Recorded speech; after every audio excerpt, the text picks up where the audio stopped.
জন্য টেন্ডার দেওয়া হয়। দেখা যাচ্ছে ধর্মনগরের মতো এটা নিম্নমানের কাজ করা হয়েছে।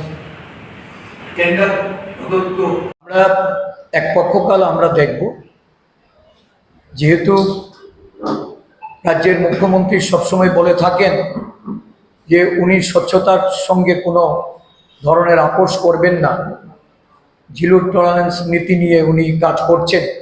তো আমরা 15 দিন অপেক্ষা করব, 15 দিন বাদে আমরা ময়দানে একদম গণ আন্দোলন। প্রতিটা ক্ষেত্রে যেখানে যা দুর্নীতি, সেই দুর্নীতিতে অলরেডি আমাদের কিছু কিছু ব্লক আমরা বুথ চলো অভিযানের ঘোষণা দিয়েছিলাম।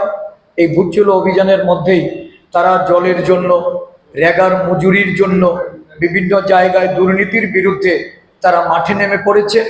আমরা নতুন নববর্ষ উদযাপন করার সাথে সাথে এই দুর্নীতিগ্রস্ত সরকারের বিরুদ্ধে গণ আন্দোলন আমরা শুরু করি।